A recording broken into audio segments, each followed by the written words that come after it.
Welcome to the Modern Insurance Agents Podcast. Would you work with you? You might be the problem. It's you. Welcome to the Modern Insurance Agent Podcast. We're your hosts, David and Elle Denning. What happens when a millennial couple dives headfirst into the insurance world, scales $1 million remote business, and decides to share the journey with the world?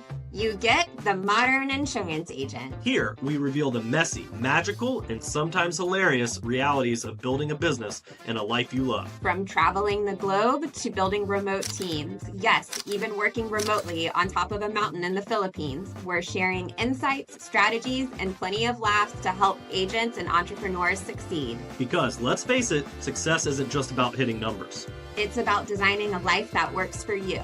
So let's dive in and build something extraordinary together. You absolutely hate it when people cold call you, knock on your door, or send you junk mail. But you're doing the exact same thing in your business and expecting different results. In this episode, we're going to flip the script and ask the hard-hitting question, would you even work with you? But first, before we do that, Elle, where can they get all the resources, everything amazing that they want to go grab right away? Absolutely. Head on over to jumpstartgonow.com/podcast to get the show notes, all of the resources, and our most up-to-date marketing guides so that you can get started with your own organic marketing. Awesome. Well, let's dive in. So, David, you ever get someone knocking on your door trying to sell you something? Yeah, and I hide behind the couch like it's a zombie apocalypse. But but then agents turn around and go door to door like, why are you mad at me, bro? Like, bro, you'd be mad at you, right? And I think in reality, this is kind of one of the first things we want to talk about, and things agents do that they expect different results than how they treat those same people. So, I mean, we live in Florida. Of course, we get people knocking the doors. One of the biggest ones being solar, right? And they're drenching in sweat. They're dying. Hey, would you rather come learn how to sell insurance like virtually? But that's beside the point, right? But door knocking is alive. It's prevalent. It's still going on. Not saying you can't get some sales out of it, but it's rough. But at the end of the day, when you think about how you react when people come to your door and knock on it, whether your kid's sleeping, oh yeah, you're getting goodwill from those parents for waking that kid up that hasn't slept in days, or it's causing the dog to go so crazy they bust through the window, which I've been worried about a few times with ours. Yeah, definitely worried about that. Or you're just in the middle of, spending quality time with your spouse, right? Also a great way to earn some goodwill, right? So don't be that person, right? Like, if you're annoyed, upset, and absolutely hate when that happens to you or your family, then why are you doing the exact same thing? Right? It's slightly hypocritical, but that's not really my point. My point is, like, we do the things that we already know won't work because why? Because our upline tells us to, because the company tells us to. That's how it was done 5, 10, 50 years ago. And so I really want you guys throughout this to evaluate, like, what am I doing that I should be doing differently? Because I don't even like that, right? And so, what we want to talk about is, kind of flip this over. Like, I want to build relationships. I want to build trust. I want to approach people on where people actually want to get approached, maybe where they even expect to get approached, and that doesn't annoy them. That doesn't cause issues as a part of it, because, hey, yeah, that's just natural. Cool. I want to have a conversation, especially when I approach it that way versus, hey, are you thinking about buying some solar? Like, okay, so you just some stranger that approached my door, right? I don't know if you're, trying to sell me solar or Girl Scout cookies, which they can still come by my door. Girl Scout cookies, they're allowed, but solar, no, you can go away. Is it bad that I hide from the Girl Scouts too? I don't want to talk to anybody that comes to my door. I mean, it's a little bad if I don't get the cookies. So, maybe we could just place an order online, because aren't they in the 21st century? I don't know, right? So, but, the social media is a great place to build relationships, approach people where they're already spending time. They're expecting to interact and be in conversations with people, commenting, spending that time anyways. So it's really natural. Like, if someone reaches out to you on social, especially if it's not even a message yet, if it's just on a comment or on a post of yours, you're usually not upset. You're usually like, oh, my post finally got one comment. Finally, I have someone paying attention to me, right? But in reality, like, it's just easier to have conversations there. And I can create these warm conversations. I can create already a little bit of trust, provide some value, and get into conversations where they actually want to talk to me. They actually want to listen to me, right?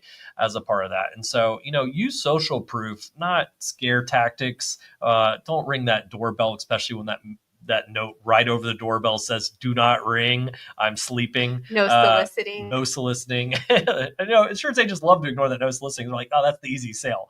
That's probably true, but I mean, you're not earning goodwill there for sure. So, but yeah, what's your take on this? Yeah, well, I think that our times have changed a lot too. Like door knocking, I think maybe used to be like people would open the door, they would answer the door. And now it's just one of those tactics that is very intrusive.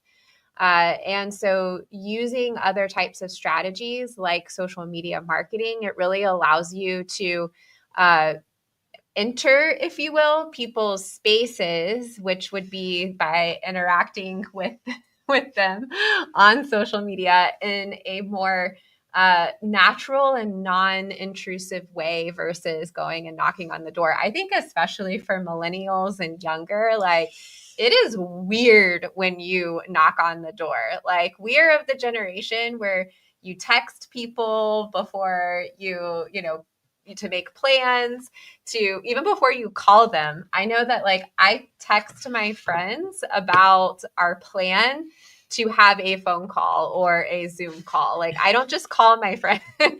You schedule your phone calls, which is very millennial of you. Yes. And so someone coming to my door, like that is, I literally am going to the other room. I am hiding and making sure that they don't see me. I've seen you hide. They can still see you though, by the way. I think they can sense you in there maybe, and they don't want to leave till they get an answer. Like it's a little embarrassing, right? We shouldn't have to be embarrassed in our own homes, right? Like just don't knock on my door, bro. But no, yeah, and I think that's absolutely the case. So guys, like when it comes to door knocking, some of these methods, if you hate it, don't go do that yourself. Like there's better ways. Absolutely. So, okay, Elle, that's door knocking. Let's talk about one step that honestly kind of goes along with that a little bit, but doesn't involve them personally being at your house or ringing your doorbell. Let's talk about mailers. Do you ever get that lovely piece of mail or 1,000 of them? Piece of mail? Like what? Yeah. Is anybody ever trying to market it to you in the mail, and how effective is that? Yeah, that's like straight to the trash, Olympic level toss right there, directly into the bin. Like that. I don't even know. I don't. Basketball wasn't your sport. Don't worry about it. That just reminds me of like Salt Bay. But but yeah, I don't really engage with mailers. I will say that I open them if it looks like it's like, they've now started doing it with like pink pieces of paper that looks like it's some sort of like overdue utility bill or something like that. And it scares me. And I'm like, oh no, did I forget to pay a bill? And I open it up real fast. And then I'm really irritated when it's something about my extended car warranty, or I've definitely seen life insurance from Gerber. It was actually, I remember this. Calling them out. It had the little perforated where you like tear it off. Like you think that you're getting something from the IRS, like a check or something like that in the mail, and you have to like do little tear offs, but it was Gerber for life insurance. And those are the worst. I'm getting money to I'm not getting any money and they're pitching me on something. That's a way to go down the toilet right there. Not in the trash can. I'm throwing that thing in the toilet, which probably explains some plumbing issues. All right. So yeah. And so, I mean, question to all of you listening to this, like, do you respond to those mailers? And an agent's complain because it's like, yeah, I'm getting a really low response rate on my direct mail. Well, yeah, do you engage with that stuff and you expect others to be like, oh my gosh, I'm so glad that Joe, Jerry, sent me Great with names on the spot. Nailed it. Joe, Jerry, this random Medicare person that I know nothing about, sent me a piece of mail that made me scared that I was overdue on a bill, or I thought I was getting a check in the mail and I wasn't, and now I'm just disappointed. So yeah, Joe, Jerry, Medicare person, I'm not so happy with you now. Listen, I don't even know where to find a stamp. So, like, how am I going to send it back to me if I was interested? Like, it's like carrying cash nowadays. Like, what's that, right? So, even if I was interested, it took all the time and filled it out, which I'm never going to do. Let's be honest here. Give me an online form or something. But even if I was, I'd be like, oh, I can't actually even send this legally in the mail because I don't have a stamp. Apparently you can buy those somewhere, but I don't know how that works. So, moving on. Yeah. So what can they do better? Like, what can they do differently? Like, so direct mail, it's going down the drain. The return rates have dropped year over year.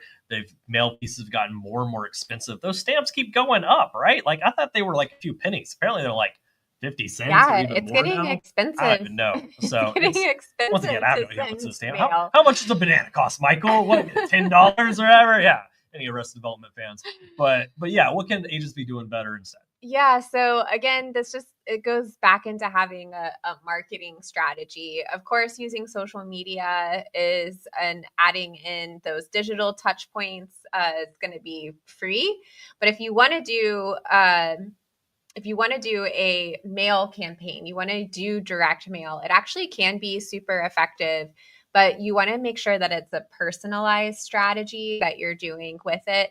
The other thing, this isn't a free social media thing, but another thing that I've done with some clients is they're still doing direct mail. They're still sending mail to their clients, which is great. But in addition to that, we're also taking that direct mail list and running ads and retargeting campaigns so that they're now also getting a piece of mail, but then they're also seeing the agent on social media. With all of these things, especially on your digital marketing side of things, using your face is so important. So you don't want to just use like super sterilized graphics that have just stock photography on them. It's also important in your direct mail as well. Like, try to use your face to create consistency in your branding across your direct mail pieces, and then also in your digital marketing as well. Especially if you're doing this in like smaller local communities, you could very likely be out at the grocery store or at a community event, your kid's sporting event or something like that, and have people recognize you from your ads, which is, you want that to some degree. Think about like people that pay for billboards or put their faces on the side of a bus, Every attorney everywhere. Yeah. And they have to do a lot of billboards, and those things are expensive. But when you're being strategic with something like a direct mail campaign plus a digital marketing strategy that you use ads for, you can get very, very targeted with that and really create a lot of trust and rapport that way. Again, just can't emphasize enough using your face as your biggest brand asset, really. I know we talk about that a lot, but it's going to be better than, things that have stock photography on them. It doesn't mean that you can't use stock photography. Just also make sure that you include your face. If you have a physical location, including photography of you, your staff in your physical location, all of those things like help people really picture you as their insurance agent and helping them versus just like a faceless brand that they can't really connect with or relate to. And we're not saying that it can't be a part of your process, but it needs to be kind of multi-layered and feed into other stuff. And even then, I see more of the opportunity of any sort of mail with your client base, right? Touch points with them, provide some value, especially if it's personalized in some way. But even unpersonalized, sort of personalized stuff that maybe get from real estate agents, I still appreciate that something's coming from a birthday or something. Like, that's a touch point. And I do see it. I do open it, right? But even more so if it's actually something written to me or include something in it. But when it comes to prospecting, like I want to be clear. I definitely don't want to be misleading. The government sponsored, program with benefits you have. Like, okay, guys, like the days of like tricking seniors or ever, I just not very transparent or clear. And then people get upset when their leads aren't qualified or interested. Right. So I do want to be transparent, but also like, bribes work. Right. And so I'm thinking of a particular piece that a real estate agents use with us. And we actually get regular email because we're in the 21st century, right? And we get text. emails and text or whatever. But I'm thinking particularly of where they actually send like free coffee or smoothies or to try out a local spot. And there are things that also encourage us to use other local businesses, which is really great, kind of like strategic referral partner type thing as well. But like that has a really awesome touch point. And if we go to those things, you get to make a memory and remember who gave that to us too. Those are really cool too. And so as far as mail, yes, handwritten tends to get open more significantly than just a regular, okay, this is a piece that's going directly in the trash. But if I include something in that mail, like a physical object, then I'm definitely opening that piece of mail, right? And it's like, what's in here? What am I getting, right? And so, once again, if you are going to use it, make sure you leverage it for branding. In addition to it, make sure you're clear and make sure you give them a reason to check it out or to reach out from there. Even better if I can make it easier. I don't want to send something back in the mail. Like if I'm interested in something, I want info about it right then, that I can either hop online, scan a QR code, something, and get to the information I want. Even better if you can actually track when it is arriving to them, and I can follow up with a call the next day. Hey, I sent this in the mail, wanted to touch base, and now there's some connection a little bit there too. But once again, I view it layered in, but that traditional just like, let me send enough mail to 1,000 people at a time and some people will respond. It's getting rougher and rougher. Definitely. Okay, David, let's talk about the phone. Do you answer numbers you don't know? Do I answer numbers I don't know? Absolutely not. And I assume it's spam or worse. Probably someone from high school trying to sell me crypto, right? Like, let's be honest. Like, listen, I know these numbers are pitches of spam. My phone even tells me it's spam most of the time, right?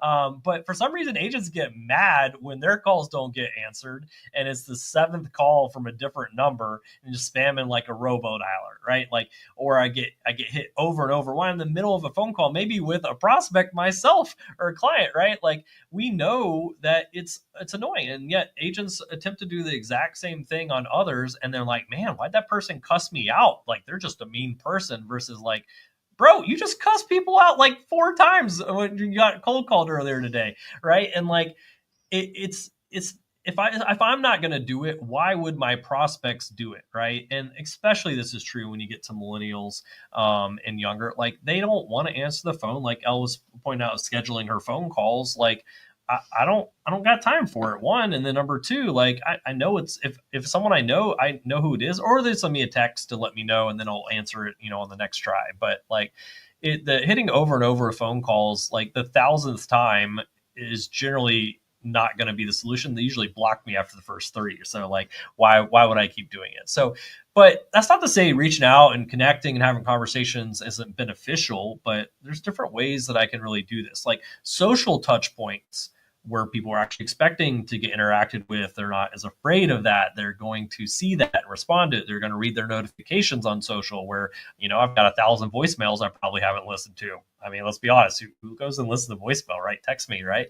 And so, but social is a great place. I can do the warm-ups. I can get them to recognize who I am. And that way, like, hey, it's okay if I give you a call? Yeah, that's fine. Like, oh, this is my number. Oh, cool. I'll keep an eye out. Cool. They're going to answer that, right? Because I've warmed it up and they actually know the number calling them, even if it's not saved in their phone and they're expecting it, right? So there's different ways I can do social to warm up, and, I can leave a voicemail, but honestly, like that's where I'll incorporate text a little bit. I mean, I don't listen to voicemails. It just already transcribes it for me anyways. So it's important to be real. I don't know. What do you think about phone calls? You answer all the spam calls?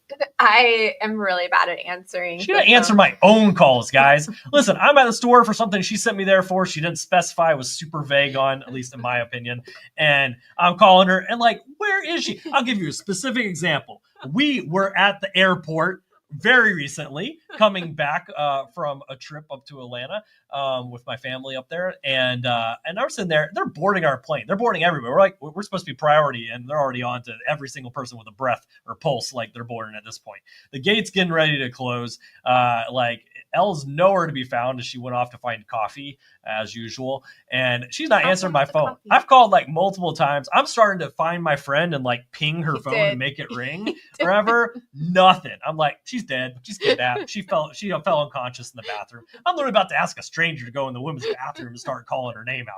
That's how desperate I am. You know how scary that is? Just ask a stranger to go in the bathroom and start shouting someone's name out. I'm really sorry you were that scared. I was traumatized here. Okay, apparently. And if she's not going to answer my own damn phone call, she ain't answering yours. By the way, I had my hands full of coffee. I'm sorry. Excuses. You did have coffee and breakfast for the flight, though. I did appreciate that. So all's well that ends well, right?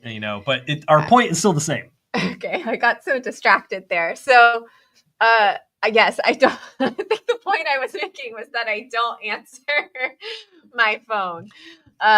And one thing, though, I will say, so I legitimately do want to talk to people. And so there was actually somebody that was trying to get a hold of me recently of something that I had signed up for. It was the Amex Gold card. It was the representative to get signed up for the Amex Gold business card or whatever, because you can get extra points. And that rep, he did call me, but what he also did was, in addition to his phone call, he left me a voicemail, but then he would send me an email too, like pretty much right away. And so I saw the email come through after the phone call, and I was like, oh, okay, I know who this is that's trying to call me, but I still didn't call him back. I just emailed him back. I mean, if you throw in a fax, he woofed you for any old Office fans, on that side. So, but it was like it was somebody that I actually wanted to talk to, and that I had requested the information for, and it wasn't like he just like blew up my phone. He was also sent an email, and I was like, oh yeah, this is somebody that I want to touch base with. So, bringing in those additional layers of communication are so important. Like, definitely, like if you've got leads, like, call your leads, make sure that you're following up with them. That's not what we're saying. What we're saying is that you want to make sure that you're not just relying on pounding the phone, and that's the only way that you're trying to get in touch with people. Start using these multifaceted approaches. Definitely email, text message, and social media is huge. And if you can, get connected with people on social media, provide valuable content on your social media platforms. Use that in your emails and your text. Or we have clients that, when they're quoting people, they'll include videos like Loom. They will use to go through quotes, and they'll send that as a personalized video to the prospect. If, they're having trouble getting a deal across the line. So be a little bit creative, show your personality. Don't just rely on listening to that dial tone forever and ever and ever. Do some other things too to show your personality and get in touch with people. It's rough, guys. Like when you got every voicemail variation memorized word for word, or you've heard that tone, like I know exactly it's gonna beep now or ever. You might have been cold calling a little too much, guys, on that side. So Elle, let's talk about branding, or more likely the lack of it. Why are agents hiding behind company logos? Yeah. So agents, I think, want to build a brand, but they literally are secret, and they are not out on social media. They're not putting themselves out there. They're not building a presence, and they have the brand equivalent of a beige square, or they want to hide behind a company logo. Like you mentioned, we already touched on this when we were talking about the direct mail piece, of that they want to just put out this, like, what I call it, like sterilized type branding content, because it's just fluff. Like, it's not really substantial. It's not them. It doesn't show anything about them. And so they really, care so much about having the perfect logo or like really, really high quality business cards or something like that, but, won't put their face out on social media. And the reality is like you can't say that you buy from someone you trust and then you give your audience zero reason to trust you by hiding your face and not showing your personality. Like you can't say that you are a relationship person and you do business through relationships, but you don't actually build relationships by putting yourself out there. So, you want to make sure that you're sharing your story. Personal branding is one of the most effective ways, especially for agents when they're in those earlier stages of building their businesses. It's going to be the biggest needle mover for you because allowing people to get to know you, get to know your story, that's what's going to draw them to you and help them build a relationship with you. That's why social media marketing is so powerful, is because you can do this at a large scale. You can get a lot of eyeballs on your content and to get to know you. Yeah, if this face ain't breaking the camera and everything, you'll be fine, right? So, so don't let the fear hold you back from putting yourself out there, building that brand. That's where I want the trust and loyalty in the first place, right?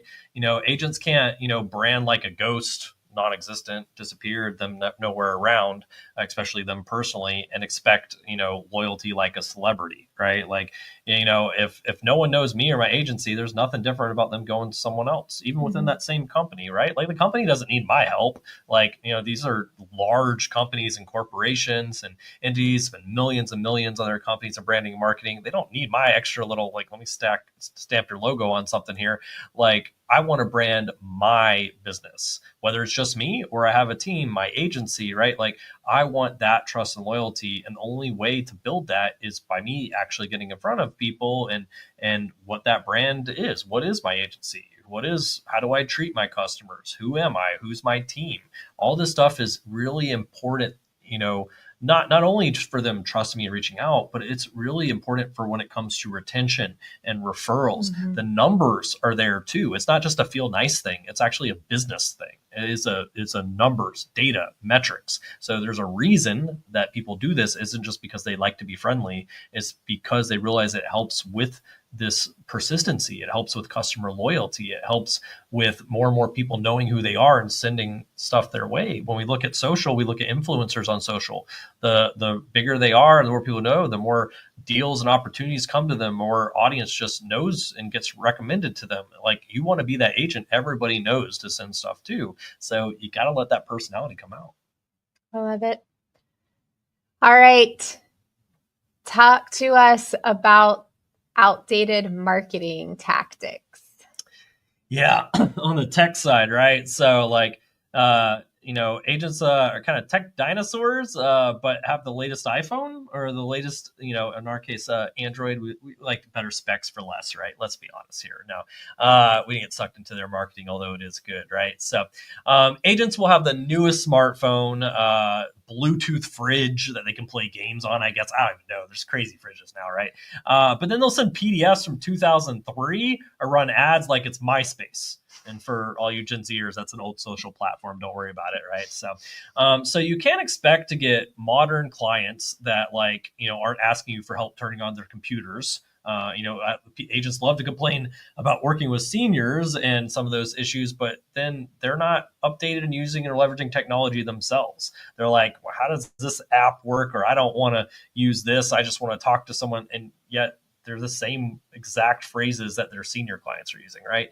And so you can't expect modern clients to trust you when your tech stack looks like a fax machine graveyard. It's Gen Z fax machines are these old things that used to send stuff. I barely remember them, right? So, anyways, and so let's not forget, half of them want to be, secret agents on social, right? Like half of you guys don't want to post, don't want to tell anybody what you do. You want to be a ghost on all platforms. You want to not exist. But you're never going to build trust that if you're not active online. For most, even millennials, but especially Gen Z, you don't exist if you're not on social. There's an immediate distrust if I can't find you on social, see what you're about, what you stand for, what you represent, because people also want to work with people that align with them or they'd like working with. And social is the easy, quick place they can go and check that out, right? And so, like, agents just are not leveraging this stuff, and yet they want clients that understand how to do an e-signature that can go through this info that they're sending over, that they can easily find online themselves, right? And like, they're not doing these things also, right? So I want to leverage things like social is the quick, easy example of, yes, absolutely, should have been doing this 10, 20 years ago on social side. But also now it's things like AI. If you're not heavily, not even just turned it on and tested out a little once on ChatGPT, if I'm not heavily using AI at this point, you're already falling behind.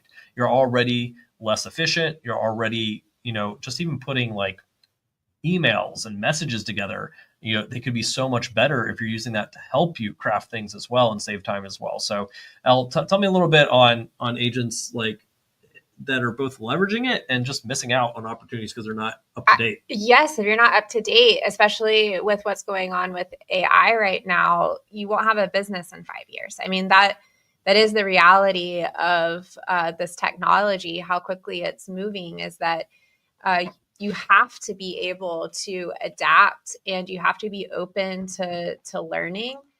Being stuck in your ways is fine if you plan on selling your business and you don't want to be in business. If you're retired in the next few months, sure, don't worry about it. But I do think about this. I think about agents that we talk to that have the filing cabinets and they're all paper files. And I don't even know, like, is how like valuable is that business if you don't even have all of your client records digitally? And in my mind, I'm like, okay, well, yeah, you could sell the business, but you're still gonna have to hire somebody to digitize all of those records. Like, if that's you, if everything is like handwritten in file cabinets, like, I would very seriously think about solutions of modernizing the way that you are keeping records, the way that you're communicating with clients. And because things are moving quickly, the insurance space, I would say, is slower to adapt. It is an older industry, but it's happening. We already see it happening. We already see these major insurtech companies that are looking to revolutionize and adapt, and quite frankly, looking to push agents out of what they do best, which is working with clients, advising clients. And if you want to be able to stand your ground and be competitive, you have to have modern solutions. I was just talking to somebody recently that he's a plumber here in Florida. And I was talking to him about his insurance and everything. And I was asking him about it. And he was like, yeah, I stopped working with the local agent because it just took too long for me to get my certificate of insurance that I needed for my jobs. And so he went to a digital platform where he was able to get his COIs, his certificate of insurance, for the jobs that he was doing a lot faster. But he also told me, and he didn't really say it in so many words, but he was like, I ended up dropping one of my coverages, which was his coverage for his tools that he kept in his truck. His truck got broken into, and while the vehicle itself was covered for any damage, his tools were not. And it was like tens of thousands of dollars that he lost in the tools. And if he had been working with an agent, that agent would have been able to properly advise him of not dropping that specific coverage. But he was valuing the convenience of being able to use this app over the advice of working with an agent. So if you want to be an agent that can not only make sure that your clients are properly protected and advise people in that way, you have to be able to adapt technology and be able to service clients in a way that helps you automate things, do things quickly, service them faster, and utilize especially automations in AI. I mean, the reality is like AI is going to be able to come in and personalize every single experience for every single person in every single industry. Insurance is not going to be any different. It's not that AI is going to replace you, but agents that know how to use AI and automations, they will. Absolutely. Don't be like the agents that ignored the internet. This is a fad. Like this is the same thing when it comes to social media, which already years and years and years behind, or currently with AI, right? So I want to put this in place, and also video. If you're not using video as a part of your marketing or also with your clients, it is one of the most powerful things that you can be using and leveraging as a part of that for both trust building, reach outs, communicating information, building audiences with like this podcast, for example. And so make sure that you're incorporating video as a part of this as well. So we can talk about technology all day, and we'll probably do some future podcasts around some of the tech that we love, enjoy, and use. But let's go ahead and dive into social media expectations, and we'll get around that. Yeah. So agents bring a lot of times a very transactional energy to a relationship platform. Social media is social. It is about building relationships. Even though it is a modern thing, it's very much rooted in the things that make us human, the things that kept us alive when we were cavemen, which was having community and connection with other people. Yeah, that is how we have always survived. It is how we will continue to survive, even though people are like to think that we're more isolated these days than we have been historically. Social media is replacing community. And it's not necessarily like we don't have community. It's just like where people are congregating is now in digital space. It's not in physical space, especially since the pandemic. We're seeing more and more people choose not to go out and be in physical social spaces, but they are spending more and more time on social media. That same human need to connect with other people is not going away.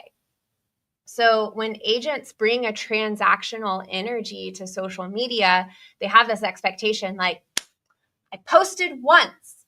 Where are my leads? Why aren't people reaching out to me? But the reality is, if the shoe was on the other foot there and you saw somebody that was just out here posting about their business all the time, you probably have gotten these messages. Hey, David, you keeping your opportunities open? Yo, what MLM are you pitching me on now? We all hate that. We hate to be sold to. And we especially are not going to buy anything without a relationship or without connection or without value. And that's the problem, is when agents, they are trying to use a relationship platform for transactions. So what's the solution to this? It's to lead with value.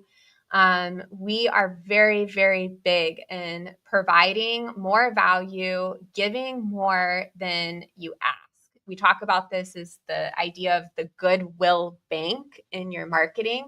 You always want to be making deposits into your goodwill bank. And you do that by educating your audience. You do that by entertaining your audience. You do that by showing your personality and sharing your story and offering real connection and vulnerability, transparency, inspiration, and allowing people to see you and connect with you on social media in a relationship manner. So this whole thing is really about building relationships and doing so in an authentic way so that you're actually earning the right to sell. You're earning somebody's business. And this is something that is so, I hear agents say this all the time. It's something that's so core to what I consider like the insurance agent mindset or code is like, we believe in earning your business.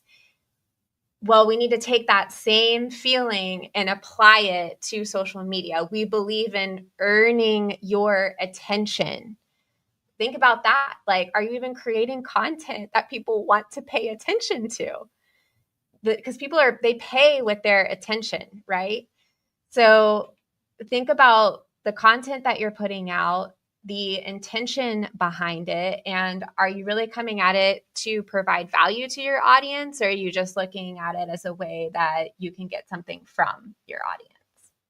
And take this step beyond just social media. Like overarching, agents are very transactional when they hate when people are transactional with them, right? They want to, and maybe it's from just working leads too long of like, listen, I call them on the phone, buy from me, don't buy from me, next call again, right? And they want to move quickly into a solution. Oh, you want to talk to your spouse about the significant decision? Who really wears the pants? You need to sign up for this right now. And they really want this transaction. There's no empathy, there's nothing. And people are like, well, I hate when someone doesn't take the time to understand my problem or sell something to me or ever. And yet they're doing that exact same thing. So this applies to not just social. This applies to how I interact on phone as I meet people in person. It's weird because in reality, when I think about these exact same agents, if they were to walk in a room full of people like at church or whatever, they're not just saying, hey, all you guys here, great sermon. Who wants to buy insurance? They're absolutely not doing that there. And yet they're doing the exact same thing when they approach things on this transactional. So focus on relationships. It's always been an industry of relationships. It's about the most important relationships ever with family and my future, my most prized possessions, my health. Like, so go back to that relationship focus and just we'll modernize it as well. But the transactional doesn't come off well. And I think people can feel it. In fact, you can probably feel it, right? So with that, let's talk about one more thing. Let's talk about ads. What's the deal? You don't click ads either, right? No, I skip them. Every YouTube ad for the last decade, I skip those ads, right? I get mad when they come up, right? So, and that's with any platform, right? Facebook, I skim past. I didn't even notice that ad. Like, if you asked me about it, I didn't even see it. There's something called ad blindness, psychological effect. But like, with that said, like, I do not interact well with ads. It would have to be really good, the right thing, right time in front of me. But in general, I just get annoyed by them, right? I like to go seek and find things. I don't like when ads pop up in front of me. I'm usually ignoring it anyways. I mean, you're driving down the highway, are you really reading these billboards? You're like, oh, let me hands free this car and call this person real quick. Might die, but it's worth trying to dial this number that I have no way of remembering what the number is once I drive past, right? And so it's the same thing with ads, like, but you expect your ad to get massive love and people clicking it and being like, oh, I love this ad. I absolutely want to talk to you on these regulated burial benefits or saving on my car insurance. Oh man, I can't wait to reach out on this. No, absolutely not. And yet agents get upset when their ads aren't performing. They're not getting, 3-cent leads or whatever. Like, and it's reality. It's like, you don't act well with ads yourself. Like, are you clicking all these ads? Are you buying all these things? So if you're not engaging with others' generic offers and their ads, what makes you think people are going to respond to yours? Right. And so Elle, tell me a little bit of what can people do in a little bit differently as far as combining some marketing strategies, but even when it comes to their ads versus running a straight up generic thing versus something more personalized. Don't be generic. Don't be generic. Don't be generic. So use your face, get on video.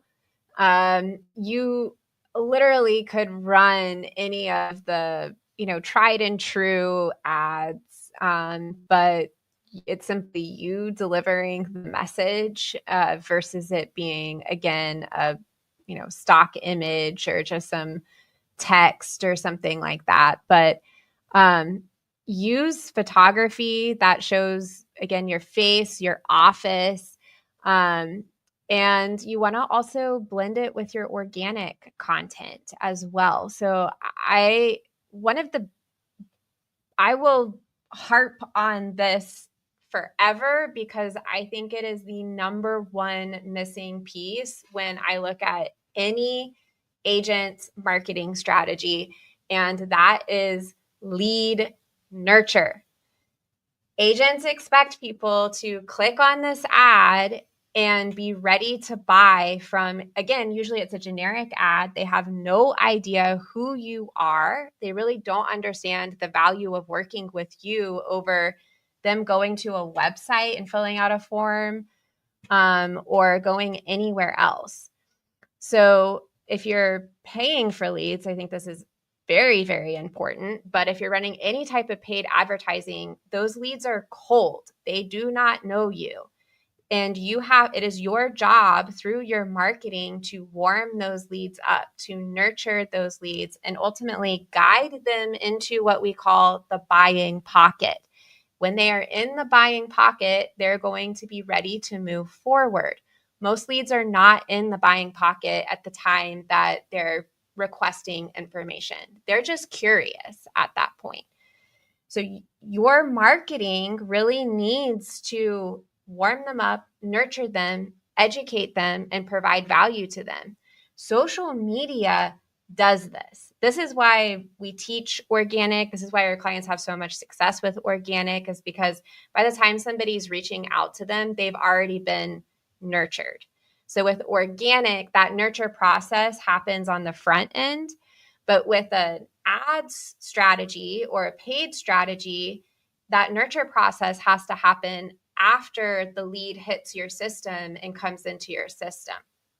So the way that you can use organic is you can start driving traffic to your social media platforms. Like if you do a weekly YouTube, for example, or you do a weekly Facebook Live, or you're putting out valuable content on your Instagram, well, you should be emailing your leads about this content that you're creating, sending them the link to what you just created. Not only are you driving traffic to your social media that way by using your email list, but you're providing your leads with valuable information. This just goes back to the whole thing about the dialing and just dialing and dialing and dialing. Like, do something else other than dial them. Like, give them some value, give them some education, let them get to know you as an agent. And that's what's going to ultimately not just move them into the buying pocket of that they need what you're selling, but that they want to specifically work with you as their agent because they trust you. They know you through the content that they're consuming from you. So that lead nurture, I can't emphasize it enough, because if every agent were just to nurture their leads, they would, I don't know, they probably double their close rate. That's probably a bold thing to say, but it's. Do you want to double your close rate? Yes? No? Let us know. They get so frustrated. Why aren't these leads ready to buy? Well, because they don't know you. You haven't provided any value to them. Listen, I know when you're sitting there at a light and someone comes up and knocks on your window on your car and like, hey, buy this right thing. You absolutely roll down your window, pull out your cash, purchase that right there from the stranger that smells a little funky, that's handing something that probably may not even be legal or ever. And like, no, you're like, what are we talking about right now? I don't know, actually. I kind of got lost in the analogy or the metaphor. I was just thinking like, food that, where was this cooked or whatever, but food, that's where we were going. Okay. I should have been more clear, right? So yes, I am glad you clarified. Clear over clever, because my clever failed there. So anyways, same thing though, right? Like, trust is key, and also realizing, I got to nurture people up to the time they're even ready to buy. Like I'll mention, like, if it's not the time I'm ready to purchase for whatever reason, the life situation, like I haven't finished buying the house yet to then purchase the mortgage protection policy, right? Like, then cool, nurture me. And in a month when I bought the house, cool, I need to put this policy in place. Let's do it, right? And so, that is the key, like realizing this isn't a one and done quick transaction game. It's the same thing with ads, right? Retargeting, super, super powerful, and something that really all agents should be doing as a part of that too. So awesome. So At the end of the day, guys, we want to be the agents that we would actually work with ourselves, right? So we've given you plenty of examples of some things that you might be doing, 1, 2, maybe even all of these things, being like, oh man, I'm the exact opposite of who I would ever work with or who I'd want to. Let's start changing a few of these things, and I promise you're going to have better results. Yeah. And if you wouldn't work with you, maybe it's time to stop marketing like you're a completely different person. This business gets better when you start treating people the way you want to be treated. Imagine that. So, would you work with you? So, before we end, Elle, where can they grab all the resources, everything we put together for them that they can take away from this?